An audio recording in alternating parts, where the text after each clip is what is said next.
هذا القرآن يوحدنا لطريق الخير يوجهنا الله تعالى أنزله ورسول الله. بسم الله الرحمن الرحيم.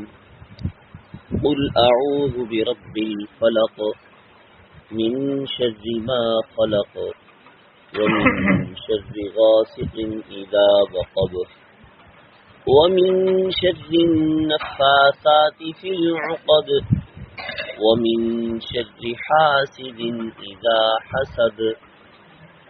اے پیغمبر آپ کہہ دیجئے میں پناہ لیتا ہوں صبح کے رب کے ساتھ تمام ان چیزوں کی برائی سے جن کو اس نے پیدا کیا،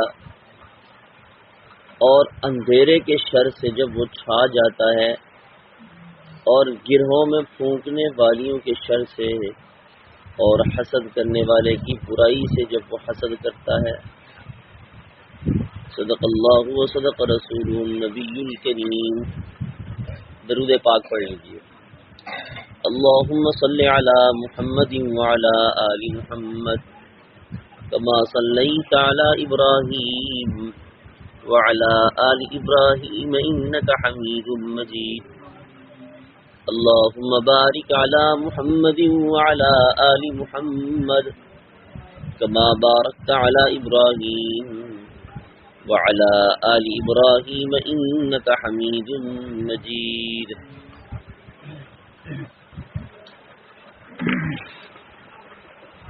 معوذتین آخری دو صورتیں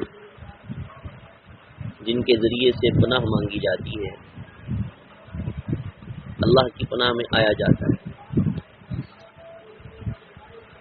گزشتہ درس میں یہ بات گزر چکی ہے کہ شر سے بچنا بہت ضروری ہے. ہر قسم کے شر سے بچنے کے لیے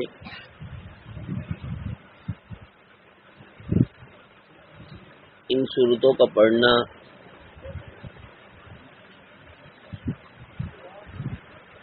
نہایت ضروری ہے، جس کی وجہ سے انسان تمام قسم کے شرور و فتن سے محفوظ ہو جاتا ہے.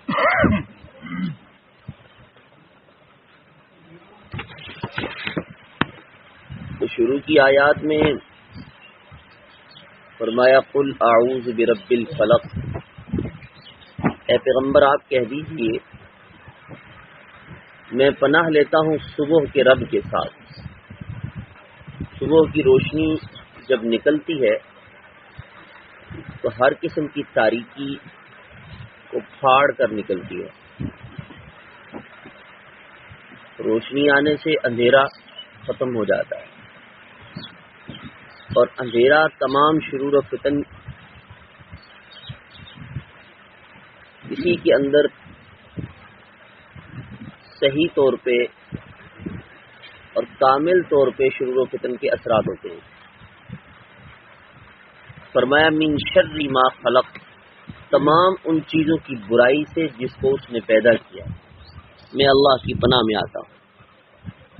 آگے فرمایا ومن شر غاسق اذا وقب، میں پناہ مانگتا ہوں اندھیرے کے شر سے جب وہ چھا جاتا ہے. سیدہ عائشہ صدیقہ رضی اللہ تعالیٰ عنہ سے روایت ہے کہ حضور کریم صلی اللہ علیہ وسلم نے چاند کی طرف دیکھا، فرمایا تعوذی باللہ من شر ھذا الغاسق اذا وقب، اس غاسق کے شر سے پناہ مانگو جب یہ چھپ جاتا ہے. چاند چھپ جائے تو اندھیرا چھا جاتا ہے. اندھیرا شر کی بنیاد ہے، طرح طرح کے شرور اس میں پیدا ہوتے ہیں. سب سے پہلا شر یہ ہے کہ جب اندھیرا شروع ہوتا ہے تو شیاطین اور جنات پھیل جاتے ہیں. حضور پاک صلی اللہ علیہ وسلم کا فرمان ہے کہ اندھیرے کی ابتدا ہو تو بچوں اور جانوروں کو باہر نہیں نکالیں، اور جادو اور سحر اور باطل عملیات والے لوگ بھی زیادہ تر رات کو مصروف عمل ہوتے ہیں. دن کی روشنی میں ان کی کامیابی کے امکانات نہیں ہوتے، بہت کم ہوتے ہیں. اسی لیے فرمایا وَمِن شَرِّ غَاسِقٍ إِذَا وَقَبَ، میں پناہ پکڑتا ہوں اندھیرے کے شر سے جب وہ چھا جائے. اس رب کی پناہ پکڑتا ہوں جو تاریکی کو دور کرنے والا ہے اور روشنی کو لانے والا ہے. پھر فرمایا وَمِن شَرِّ النَّفَّاثَاتِ فِي الْعُقَدِ، اور میں پناہ مانگتا ہوں گرہوں میں پھونکنے والی عورتوں کے شر سے. نفاسات مؤنث کا صیغہ ہے جس کا معنی ہوتا ہے جادوگر عورتیں. جس طرح مرد جو ہے وہ جادو کرتے ہیں، اسی طرح بعض عورتیں بھی اس کام میں ماہر ہوتی ہیں. حدیث شریف میں آتا ہے لبید بن عاصم اور اس کی بیٹیوں نے حضور پاک صلی اللہ علیہ وسلم پہ جادو کیا. تو نفاسات سے مراد جادوگر عورتیں اور نفاسات سے مراد نفس بھی لیا جا سکتا ہے. معنی یہ ہوگا کہ ان نفسوں کے شر سے پناہ مانگتا ہوں جو گروہوں میں کالا علم پھونک کر شر پہنچانے کی کوشش کرتے ہیں. بہرحال جادو کرنے والی عورتیں ہوں یا عام نفوس ہوں، ان کے شر سے پناہ مانگنے کا سبق دیا گیا ہے. نفاسات سے مراد پارٹیاں اور گروہ بھی ہو سکتے ہیں، اور نفس سے مراد باطل پروپیگنڈا. معنی یہ ہوگا کہ غلط پروپیگنڈا کرنے والی جماعتوں کے شر سے میں اللہ کی پناہ مانگتا ہوں. جس طرح جادو کرنے کے لیے گروہوں میں پھونکا جاتا ہے، اسی طرح ذہنوں کو متاثر کرنے کے لیے غلط قسم کے پروپیگنڈے کیے جاتے ہیں. تو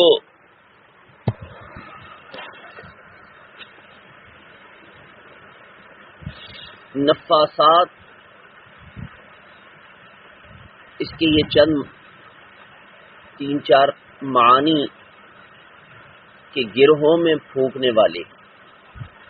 آپ نے دیکھا ہے کہ جادو جو کرنے والے ہوتے ہیں وہ اس میں سب سے زیادہ جو تکلیف دہ عمل ہوتے ہیں ان میں دھاگے کے اوپر وہ گرہیں لگاتے ہیں. گرے گانٹھ جسے کہتے ہیں. ٹھیک ہے، تو رسول کریم صلی اللہ علیہ وسلم پہ جو عمل ہوا تھا، جو سحر ہوا تھا، وہ بھی ایسے ہی ہوا. تقریباً ایک گرہ کو ایک دھاگے کو 11 گرہیں لگائی گئی اور اس کو کنگھی کے اوپر وہ باندھا گیا. پھر اس کو کنویں کے اندر دفن کیا گیا. رسول کریم صلی اللہ علیہ وسلم آپ کی طبیعت چونکہ جادو کے اثرات تھے، اس لیے سر میں بھی درد، جسم بھی جیسے بخار، کوئی کام نہیں ہو رہا. تو پھر اللہ رب العزت نے اس کے توڑ کے لیے یہ آخری 2 صورتیں نازل فرمائیں. اس میں 11 آیات، اور چونکہ 11 ہی گرہیں لگی ہوئی تھی، ایک ایک آیات پڑھتے جاتے تو وہ گرہ کھلتی جاتی. یوں رسول کریم صلی اللہ علیہ وسلم اللہ رب العزت نے آپ سے جادو کو دور کیا. بہت سخت قسم کا جادو.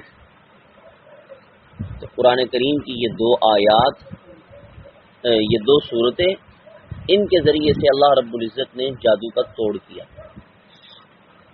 لوگ کیا کہتے ہیں؟ کہتے ہیں جی کالا جادو کیتا ہے، لہذا کالا ہے تو کالے نال ہی اندر رد ہوئے گا. یہ جہالت ہے، ناسمجھی ہے. اندھیرے کا توڑ اندھیرے سے نہیں ہوتا. اندھیرے کو دور کرنا ہے تو روشنی لانی پڑتی ہے. اس لیے نورانی علم، قرآن مقدس کا علم ہر قسم کی چیز کو دور کرنے والا ہے. اور کئی قرآن کریم کی آیات ایسی ہیں کہ اگر وہ گھر میں لکھ کے بھی لگا دی جائے نا تو بڑے سے بڑے جادوگر کیا بڑے سے بڑے جنات بھی وہاں نہیں داخل ہو سکتے. اس میں ایک سلام علی نوح فی العالمین، یہ آیت اگر گھر میں سامنے لکھ کے لگا دی جائے، اس قدر طاقتور کہ گھر میں کسی قسم کے اثرات داخل نہیں ہو سکتے. یہ زیادہ طور پہ اثرات ہوتے کیوں ہیں؟ ان کی مین وجوہات یہ ہوتی ہے کہ جب انسان گندگی کی جگہوں پہ جاتا ہے تو دعاؤں کا اہتمام نہیں کرتا. بیت الخلاء میں جاتا ہے، دعاؤں کا اہتمام نہیں کرتا. آپ نے ان دعاؤں کو پڑھا ہے؟ جب بیت الخلاء میں جایا جاتا ہے تو دعا کیا پڑھتے ہیں؟ اللہم انی اعوذ بک من الخبث والخبائث، کہ اللہ میں تیری پناہ پکڑتا ہوں جننیوں سے، جنوں سے، ان سے تیری پناہ پکڑتا ہوں. تو ایسی جگہوں پر ان کے اثرات زیادہ ہوتے ہیں. یہ دعاؤں کا اہتمام نہیں کرتا یا ناپاک رہتا ہے، پاکی کا اس کو طریقہ ہی نہیں آتا. ناپاک ہونے کے بعد پاکی کے لیے غسل کے فرائض کا پورا کرنا ضروری ہے. اگر غسل کے فرائض پورا نہیں کر رہا وہ پاک نہیں ہے، ناپاک ہی ہے. تو غسل کے فرائض کو پورا نہیں کر رہا، چاہے 30 سال تک نہاتا رہے. نہا رہا ہوں جی، تو 30 سال تک بھی نہاتا رہے، غسل کے فرائض کو پورا نہیں کر رہا، تو یہ پاک ہے؟ پاک ہے. پھر اثرات تو غالب آئیں گے ہی آئیں گے. اس لیے گندگی کی جگہوں سے جانے سے پہلے اللہ کے نبی نے کیسا عمل بتایا مسلمانوں کے اوپر. یعنی آپ چونکہ رحمت للعالمین ہیں، اس لیے تاکہ کسی کو تکلیف نہ پہنچے یہ عمل کریں، ہر قسم کے موذی اثرات سے محفوظ ہو جائیں.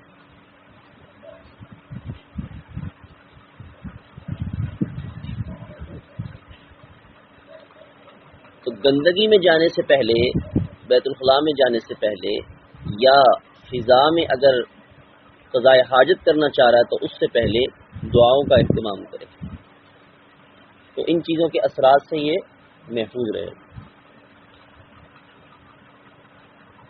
تو یہ ہمارے ذہنوں میں غلط بات بٹھائی گئی ہے کہ کالے جادو کا توڑ جو ہے وہ کالے ہی سے ہوتا ہے. ایسی بات نہیں ہے.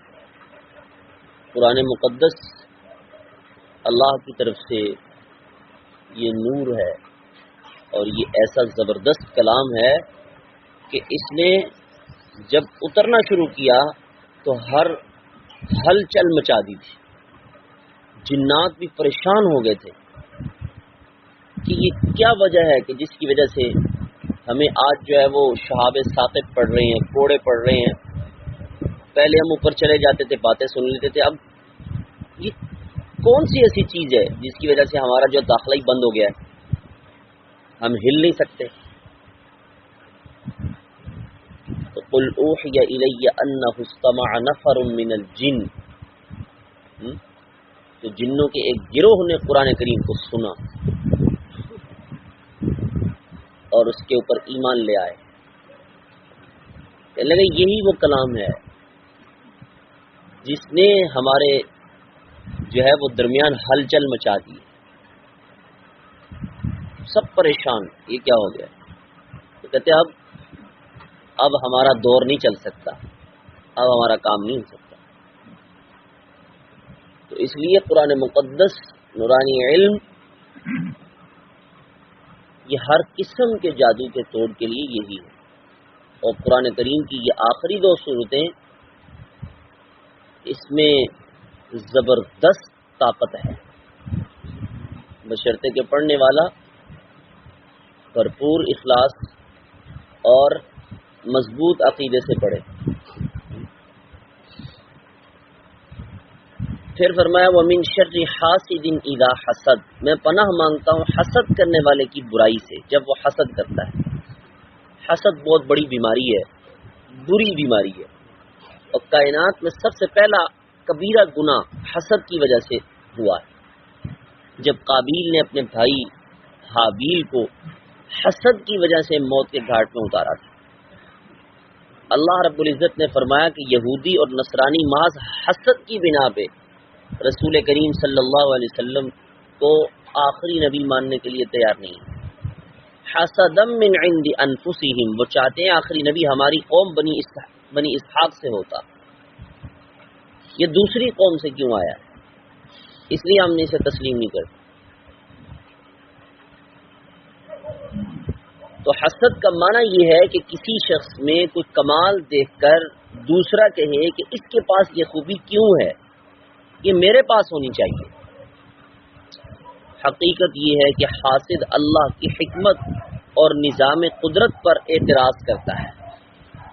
اگر کسی میں خوبی دیکھے تو اس کی برائی طلب کرنے کی بجائے اس جیسی خوبی خود بھی طلب کر سکے، یہ ٹھیک ہے کہ اللہ ایسا مجھے بھی بنا دے اور یوں کہ اس سے چلی جائے، یہ خوبی اس سے چلی جائے، مجھے مل جائے۔ امیہ بن سلت ساری عمر سچے مذہب کی تلاش میں پھرتا رہا، کبھی عیسائی بنا، کبھی یہودیت اختیار کی۔ جب حضور کریم صلی اللہ علیہ وسلم کی بعثت ہوئی تو حسد کے اندر مبتلا ہو گیا، کہنے لگا کہ وہی مجھ پہ کیوں نہیں آئی۔ اسی حسد کی حالت میں اس کی موت واقع ہوئی۔ حالانکہ بڑا قابل آدمی تھا اور شاعر تھا، اس کے دیوان پڑھ کے انسان دھنگ رہ جاتے تھے۔ تو کس قدر حق کا طالب ہے، حق کو تلاش کر رہا ہے، حق کا متلاشی ہے، لیکن جب حق سامنے آ گیا اب حسد پیدا ہو گیا اور حسد نے اسے حق کو قبول کرنے سے روکے رکھا، حق نہیں قبول کیا اور اسی حالت میں مرا ہے۔ تو حسد ایسی بیماری ہے کہ یأکل الحسنات کما تأکل النار الحطب، ان نیکیوں کو اس طرح کھا جاتی ہے جس طرح آگ خشک لکڑیوں کو کھا جاتی ہے۔ تو شر سے بچنا انسان کا فطری حق ہے، انسان اس سے بچ جائے، اس لیے کامیابی کے ہزاروں دروازے اس کے لیے کھل جائیں گے اور تمام کائنات کا ربط اللہ کے ساتھ ہے۔ اب صرف وہی ہے جو شر اور فتنوں سے بچانے والا ہے، اس کے علاوہ کوئی نہیں ہے۔